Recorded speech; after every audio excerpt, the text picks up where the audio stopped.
To future Illini, come home with the gold. Locked on Illini, let's go.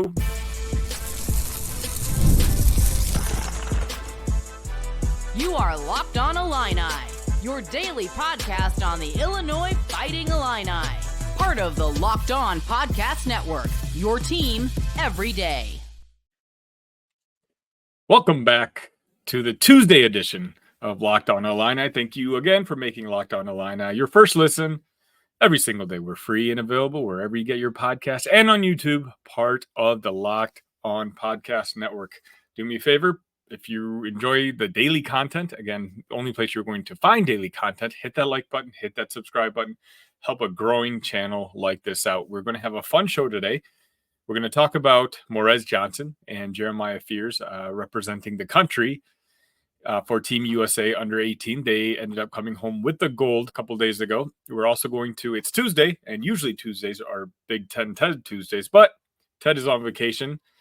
But in his place, we will have JR from the College Huddle come talk to us about the football team, basically how we've managed the transfer portal. And then we'll talk about how the Big Ten Conference fared in the transfer portal as a whole. As a reminder, today's episode is brought to you by LinkedIn. These days, every new potential hire can feel like a high-stakes wager for your small business. That's why LinkedIn Jobs helps find the right people for your team faster and for free. Post your job for free at linkedin.com/lockedoncollege. Team terms and conditions apply. The gold last week in Buenos Aires, the 2024 FIBA Americup. As most of you probably know, especially in particular the Illini fans watching this, which I assume is all of you. The University of Illinois was the only school that was represented by two players on the team. Morez Johnson, I believe the number 29 player in next year's class. And then we had Jeremiah Fears, who I think is a composite top 30 guy in the following year. Now, both players, I'll be honest, Team USA won by an average of about 43 points each game. There wasn't really that much of a challenge. Maybe the team that they played would compete with them for a quarter, maybe 2 quarters, but at some point the U.S. kind of always found a way to kind of separate themselves from their opposition, culminating in a 40-point win over Argentina, who was hosting it on Sunday. But it was still nice to see Morez Johnson and Jeremiah Fears just produce on the court. We'll start off with Morez Johnson first. Morez led Team USA in rebounding, despite only playing 13 minutes a game. He averaged 9 rebounds, 8 points, a block and a half per game. He struggled on the free throw line a little bit, which you kind of expect from high school players. And, you know, you probably fear that's going to be one of the things he's going to have to work on this offseason and next year when he's wearing the orange and blue. But overall, you just saw a big athletic wing who normally, you know, I've talked about this before, that there's a big transition period when it comes to big men playing in the Big Ten for their first season. We saw it with Hansberry last year. I don't know if we're going to have that much of an adjustment for Morez Johnson. I'm going to have a future show about this, but from what I saw of him in this tournament, now granted, again, I've already admitted this isn't the best competition in the world, but I'm talking strictly on skill set and what I saw his capabilities are. I think there's a universe out there where Morez Johnson ends up being a starter on next year's Illinois team. Now, it would probably require other players to not quite perform up to potential, but I think it can happen. Morez is honestly genuinely that good. I don't think it's going to happen right off the bat. He's going to go through his growing pains, but everything I've heard from his coach, I've got a few friends who are coaches in Chicago. I've heard about his motor. I think he's going to be a player that continues to just try to get better every single day. Not too dissimilar to Ty Rodgers, who also has that kind of motor, but Morez has a higher ceiling. Obviously, you're talking about Mr. Basketball here in the state of Illinois, but I will say, when it comes to big men, he was clearly one of Team USA's top big men. He was a terror to the opposing guys that were going up against him, just with his wide array of skills that he displayed. And I can't say it enough. I'm very excited to see him come to Champaign next year. And I genuinely think he has All-American, I'm not saying all Big Ten, All-American potential by his sophomore year. As long as we continue to develop him right and we coach him right, I think he's already got the motor there, and he's the type of player that can reach very, very high levels. Now, Fears, again, didn't quite have the numbers that Morez Johnson did, nor did he really have the impact, but it's not necessarily his fault. He was probably one of the younger players on the team. Keep in mind, he doesn't graduate for another year. He averaged 6.5 points in 12 minutes per game. He only shot 40%, and he wasn't a very good three-point shooter. However, if you kind of extrapolate his stats, and I'm going to give a big shout out to Robert Rosenthal, a Illini, as most of you Illinois fans probably know online. He found a link to show what Fears' stats would be over 40 minutes. And those ended up being some of the top in the tournament. For assists per 40 minutes in the Americup, Jeremiah Fears averaged 9.4 during the tournament, which would put him second overall. And also in steals per 40 minutes, Jeremiah Fears was averaging 10 steals a game, which has him almost doubling second place, who, by the way, is Morez Johnson with 5.9 steals per 40 minutes. And since we're just circling back on Morez Johnson real quick, per 40 minutes, his rebounds would have been 26.7. So again, they played 12 and 13 minutes per game each, but they made those 12 or 13 minutes extremely meaningful. And again, I said this last week in the preview of this tournament. It was a way for the international community and the national community to really get to know two of the future Illini. And I can't say this enough. The fact that we got 2 of those 12 slots representing Illinois is not only good for the brand, but the fact that they're playing with guys who have not committed yet. Hello, Jasper Johnson. Those kind of relationships are important and key as the Illini continue to elevate their brand.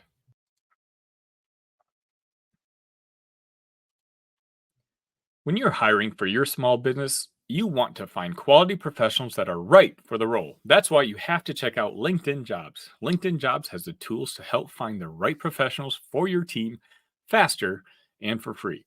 LinkedIn isn't just a job board. LinkedIn helps you hire professionals you can't find anywhere else, even those who aren't actively searching for a new job, but might be open to the perfect role. In a given month, over 70% of LinkedIn users don't visit other leading job sites. So if you're not looking on LinkedIn, you're looking in the wrong place. On LinkedIn, 86% of small businesses get a qualified candidate within 24 hours. Hire professionals like a professional on LinkedIn.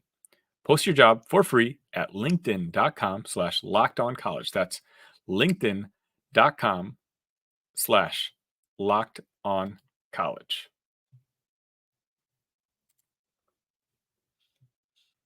Now, I know it's Tuesday, and usually we have Big Ten Ted join us to talk a little Big Ten football, but he's on vacation this week. So in his place, I'm bringing in JR from the College Huddle. How are you, JR? I'm doing great. I am no Big Ten Ted, but I will do my best to offer the analysis of the great Ted. The great Ted, indeed. Ted, if you are watching this, I hope you're enjoying your vacation. We can't wait to have you back. But JR, you do some great work yourself. Give yourself some credit. Let the folks know where they can find you. I appreciate that, Sonny. Yes, you can find me, JR's Rankings, on Twitter, mostly Ohio State stuff, so you probably are not interested in that nearly as much. But if you would like to check me out on talking Big Ten football and basketball, check me out over on the College Huddle podcast on YouTube. Check us out over there. Me and my co-host Kent and Zach talk Big Ten basketball, Big Ten football, and we enjoy all of the Illinois fans that listen. We have a number of Illinois fans that get in our chat, and they seem to enjoy us, so maybe you will too. Absolutely. I mean, I've been on that show a couple times, including last week. It's a really good time, and I'll drop a link of it in the description here. So, JR, today we're going to be talking transfer portal. For the most part, I feel like it's kind of safe to talk about. There's still a player here and there who might be joining a team. And I say that with Zachary Franklin not officially being announced to Illinois as of yet, at least as of this recording. Now, I actually reached out to a couple people this morning, and I'm still super confident that that commitment's coming sooner rather than later. So I'm going to speak as if he's already committed. Now, if he ends up not committing to the Illini after this episode, I'm going to wear that. That's on me. But otherwise, we're going to talk a little bit about the Illini football transfer portal. And also in the third segment, JR is going to give us a little glimpse of how the rest of the conference is doing transfer portal wise. Does that sound good to you, JR? Sounds good. And I honestly, you can go ahead and talk about Zachary Franklin's probably in the class because Brett Bielema is doing that as well. He's just like, I can't say his name, but I think he's coming. It's like, Brett, we know who you're talking about. It's okay. Say his name. Yeah, I'm not sure what the reasoning is right now. All I know is the insiders, the premium insiders with the Illini, they seem to think that Franklin's camp is just locking things down. They don't like to talk about things. So no one really has any information. Some people are reporting it's a grades thing. I don't know. So I'm just not going to sit here and assume. Well, the same thing happened the first time when he transferred to Ole Miss. I mean, I was kind of covering that a little bit because he transferred late then too, and everybody was really, thinking about what would go on. And so I don't think it's an Illinois specific thing. I think this is just how he operates. Maybe. But Zachary would headline what I think actually has been a pretty solid transfer portal class for the Illini. Two of their starting projected offensive linemen are going to be via the transfer portal. The guy most coaches are super excited about right now, and I know I brought him up before on the show, is J.C. Davis. He's going to be a senior who a lot of coaches think is going to be the next Illinois football player drafted in next year's draft. Now, obviously, we've had some luck turning out some offensive linemen to the NFL draft the last couple of years. And so I think Brett Bielema is going to kind of continue that trend, and it's going to continue with J.C. Davis. Another guy we got, Kevin Wigginton from Michigan State. He's going to be playing the left guard position. Just, another guy who anytime we can bring in another Big Ten body, it's important. I truly think we didn't go bowling last year because for the first 4 or 5 games last season, we were moving guys around in that offensive line, and Luke Altmaier was running for his life. And it was only once we kind of settled on the guys that we wanted up front, and, Caden Fagan had his emergence as a good running back, that's when we kind of turned things around and unfortunately fell one game short of making a bowl game. And then besides those guys, then obviously we have our biggest need was probably cornerback, losing both projected starting cornerbacks, Taz Nicholson, who I think transferred to Ole Miss and then ended up going to Louisville, and Zachary Tobe. I forget where Zachary Tobe ended up committing to, but, I was on College Huddle with you, actually, Jared, I think it was, or it was a brief episode when Terrence Brooks committed. And, Terrence Brooks is a more talented player than either of the two that left. So Illinois, I don't know. I know I'm doing a lot of rambling right now, but I guess what I'm trying to say is we know of the NIL funding that the basketball team gets. What this summer has really shown me, not this summer, I guess the offseason has really shown me, is that Brett and Josh Whitman, our AD, are not letting the football team fall behind. If they're Terrence Brooks is the type of name that a lot of big schools would be going after. And so that would cost a lot of money. And so the fact that we were able to land a guy like him tells me that Brett knows how important this upcoming season is going to be. What do you think, JR? Yeah, I mean, Illinois went into the portal and they got premier position players. I'm not saying they are the best players in the portal, but I mean, finding a cornerback, that wouldn't be the most expensive person in the world, but coming from Texas, obviously good NIL operations there. If he's used to that, he's not going to go somewhere where he's not making anything at all, right?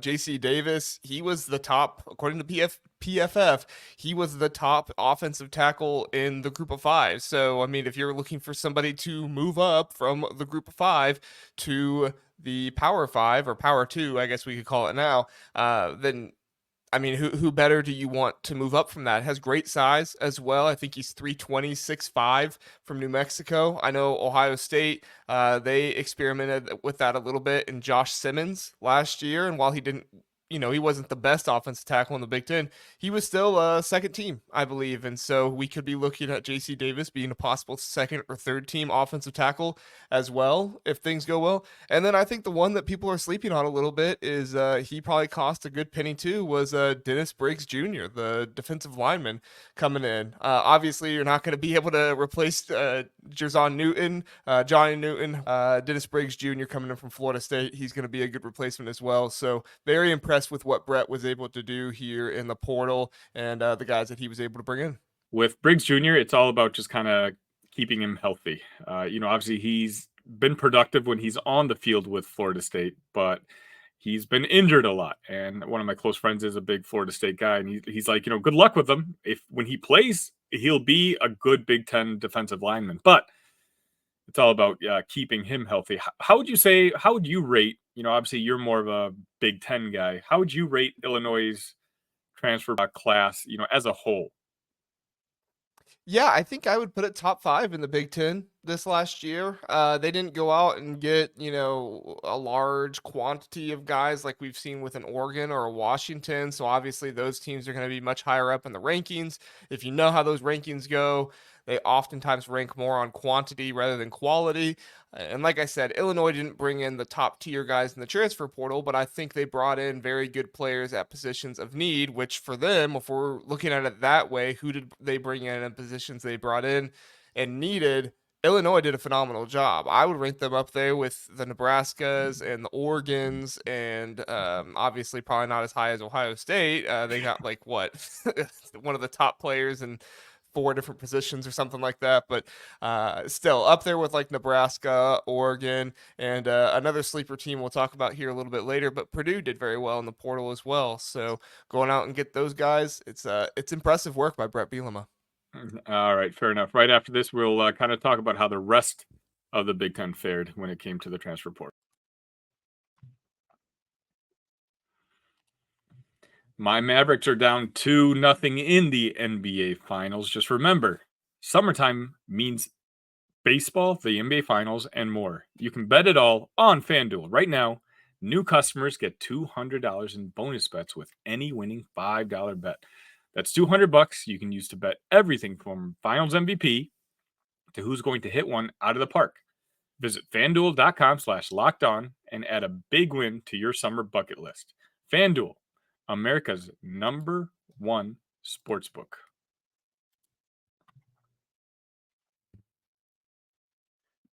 All right, we've talked enough Illinois transfer portal. JR, tell me a little bit about the rest of the conference. Who's been winning and who's been struggling? Yeah, so I figured we should talk about some of the teams that Illinois is going to be playing this year, right? Who's been doing well, who's been maybe not doing so well. Some of the teams that have been doing well, I mentioned them in the previous segment. Purdue is one of them. Now, they had a lot of turnover. They were one of those teams that I was talking about that, had a whole bunch of guys coming in, a whole bunch of guys leaving. They had 29 guys leave and 18 new players come in, which is wow. But if you watched Purdue last year, I don't think that's the worst thing ever. So they obviously had a lot of offensive line issues. However, they went out and they loaded up on some skill position players. They did lose Dion Burks and Nick Scorton. That was one of their best wide receivers and one of their best edge rushers. However, they did bring in Nyland Green from Georgia. They also brought in Delon Morezetti. It's a terrible name. I always have a hard time with it. And then UCLA's Cam Brown they brought in as well. So you like what they did here. They got rid of a lot of guys, like I said. So it's kind of hard to always tell, how they did with that. But at the end of the day, I think they brought in some really good players. I think they brought in, like I said, some Georgia players, which is impressive that a little school in Purdue, West Lafayette, is able to bring some of those guys in. Now, I know what everybody's been saying. Why did they leave Georgia? Were they not good enough? Did they not fit the culture? Whatever it is, doesn't matter. Every player Georgia recruits is better than 98% of the players on Purdue's roster. So they have improved just by getting any Georgia players. Another team that Purdue faces this year is Nebraska. Nebraska did very well. They had 9 departures and 7 newcomers. So, not as many guys came in, but the guys they did get, I think were very good. Jamal Banks coming in from Wake Forest. In Texas's Isaiah Nayer, he's coming in as well. I think, Nebraska wins the offseason every year, right? I mean, we're always Yeah. talking about, oh, there's winner here, there's winner there.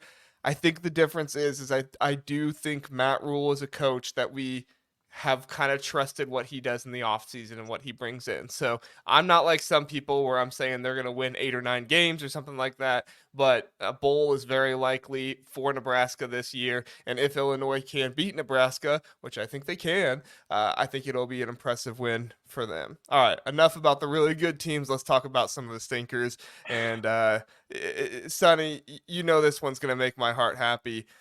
Michigan was a stinker in the transfer portal. 17 departures, only 9 newcomers. I have to say, I have never seen a team coming off a national championship flounder as much as they have. And I'm not just saying that as an Ohio State fan. I truly mean it. Like, I have never seen a team flounder this much. Now, they did bring in Wink Martindale, but if we're just talking strictly transfer portal, their best player they brought in was a Maryland linebacker.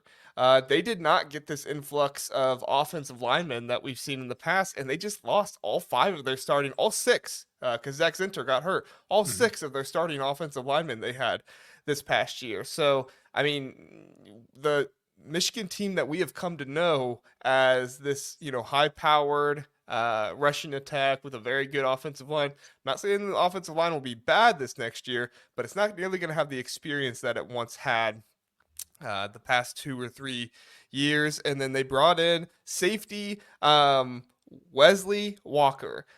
Sonny, Wesley Walker has transferred to 3 different schools this offseason. So I'm not really sure what to make of that. They did bring in an FCS All-American cornerback, Amir Hall. It's so bad with Wesley Walker. I can't remember who the 3rd team is. I know it was Tennessee and Louisville, which if you've been keeping track of Louisville at all, they have basically brought in a ton of transfers and everybody left right after spring practice. So you can talk about how bad spring practice was for Jeff Brom there, apparently. But yeah, they definitely did not have a great one.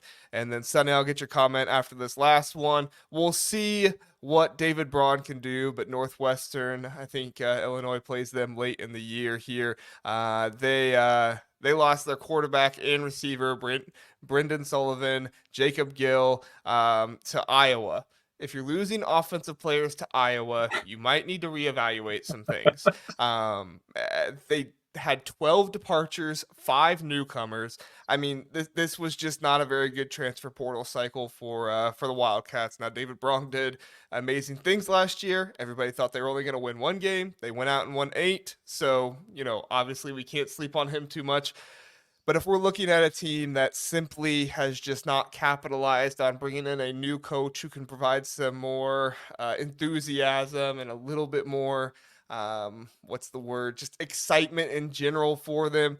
David Braun, he might be a very good on the field coach, but this transfer portal cycle, he was lacking a little bit. So, Sonny, out of those 4 teams, any thoughts?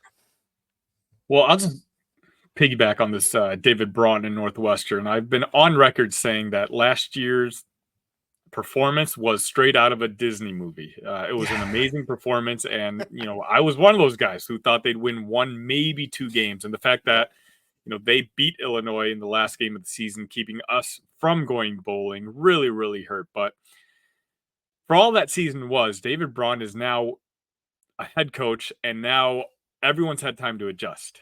He hasn't had that head coach experience, so now, like you're talking about, bringing in guys, from other programs. He doesn't have that black book where he's got other coaches to he's basically starting over. And for me, I want to see him do it again. I really want to see how he does now that the program is under his control. He's not the new guy coming out of nowhere. So I'm pretty low on Northwestern. I tend to be probably, through sheer bias, but as much as a lot of the media fell in love with David Braun last year, which again, for the season, I understand. But I want him to prove it to me again, 2025. The other team you talked about, Nebraska.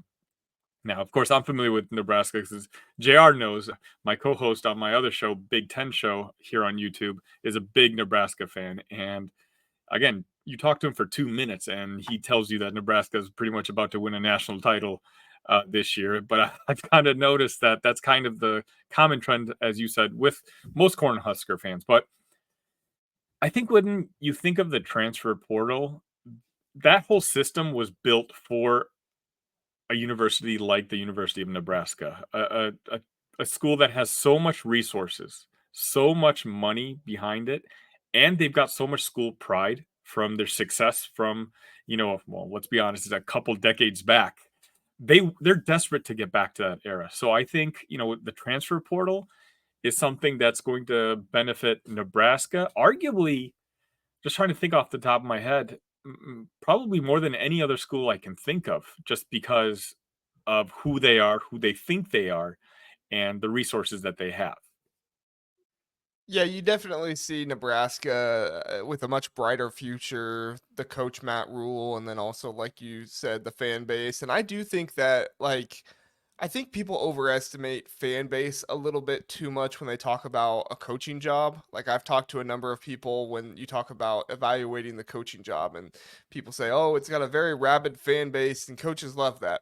I don't know if that means as much to coaches as it does to players. I think in the transfer portal, I honestly believe that some of these players, they don't put stuff on social media just for the 24/7 insiders to know. They want interactions. They want people, talking to them, tweeting about them, reposting, all that different stuff. So I think that when you have a rabid fan base like Nebraska, that is attractive to many of these young men who are coming there to play. And whether they're in the transfer portal or whether they're coming in through their recruiting, it's going to be a good look. I do think there are some other programs like Texas, they got the Lambos and all that stuff, so they can really show that stuff out nice, there. yeah.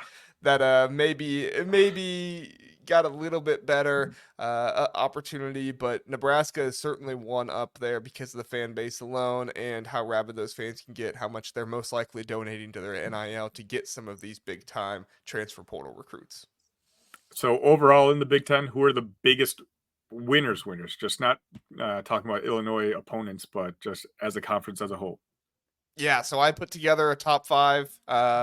Number 1, Ohio State. Not trying to be a homer, but I think, they just did very well for themselves. Seems to be the consensus. Number 2, based on how much they lost and how much they were able to bring in, and they were able to bring in players from such a larger program, Purdue, I have them. Number 3, I have Nebraska. Number 4, I have Illinois. And then number 5, I do have Oregon. They also brought in a good amount of players. I think 14 was what I had written down here. So they did very well. Also, I've seen a lot of people talk about how Iowa had a very good transfer portal. They brought in offensive players. We'll see. I am the same way with Iowa I am USC. Like, I'm glad you brought in the players. Let's see how it goes. Show me. Yeah, exactly. All right, JR, thank you again so much for joining me today. You did a wonderful job in place of Ted, and hopefully we'll have you back on. Let the audience know one more time where they can find you. Yeah, like I said, JRS _ rankings on Twitter. If you want to see some Ohio State content, if you want mainly Big Ten content, check me out over at the College Huddle podcast on YouTube, or just College Huddle Twitter. thecollegehuddle.com is where we run all of our stuff there. So go check me out. Would love to get some new listeners and hear from you in our YouTube chat. And on Tuesday nights, you guys do your football show, and Wednesday nights, it's your basketball show. Is that right? Yes, Tuesday at 8 o'clock Central Time and Wednesday, 8 o'clock Central Time. Wednesday is basketball, Tuesday is football. And we talk a lot of Illinois on our basketball episode because there's always something going on with Illinois, whether it's, Brad over in Europe or then, Coleman Hawkins, taking the transfer portal rounds. We're talking Illinois quite a bit. Well, we bring a lot of clicks and eyeballs with us, so I can't blame you. But JR, thank you again so much for joining me. Yeah, thank you, Sonny. Appreciate you having me on. All right, that wraps it up for this episode of Locked On Illini. Again, on your way out, it costs you guys nothing. Hit that like button if you don't mind. Hit that subscribe button. Let the folks know in your life that are also Illini fans that this channel exists. We're over 300 subs already in our third week. Thank you so much. See you tomorrow. ILL. Love you guys.